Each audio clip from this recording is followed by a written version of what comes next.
స్కూల్లో పిల్లలు దోశలు ఇడ్లీలు తినడం చూసి మా బాబు అయితే మమ్మీ నాకు కూడా ఇడ్లీ దోశ పెట్టు బాక్స్కి స్నాక్స్ బాక్స్కి అని అడుగుతుండు. వాళ్ళకి చట్నీ సపరేట్గా ఇడ్లీ కానీ దోశ కానీ వేసి పెట్టామంటే అంత నీట్గా తినడానికి రాదు కాబట్టి చిన్న పిల్లలు కాబట్టి నేనైతే వాడి కోసం ఈరోజు ఈ విధంగా లిటిల్ దోశలు అయితే ప్రిపేర్ చేశానండి. వీటిని ఎలా ప్రిపేర్ చేశాననేసి నెక్స్ట్ వీడియోలో అప్లోడ్ చేస్తాను.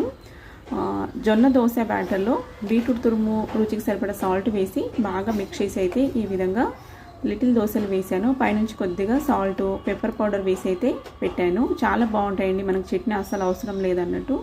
హెల్త్ కూడా చాలా మంచిది. ఇంకా లంచ్ బాక్స్కి వచ్చేసి వెజ్ పులావ్ని ప్రిపేర్ చేశాను. వెజిటేబుల్స్ని వేసేసి లంచ్కి వచ్చేసి ఇది పెట్టాను వెజ్ పులావ్ని. అలాగే స్నాక్స్కి వచ్చేసి జొన్న పిండిలో బీట్రూట్ తురుము వేసి లిటిల్ దోశలు ప్రిపేర్ చేసి పెట్టాను. మీకు కనుక ఈ వీడియో నచ్చినట్లయితే ఒక లైక్ చేయండి. మరి మీరు మీ పిల్లలకి ఏం ప్రిపేర్ చేసి పెట్టారు, స్కూల్కి స్నాక్స్ కానీ లేదంటే మార్నింగ్ బ్రేక్ఫాస్ట్ కానీ షేర్ చేసుకోండి.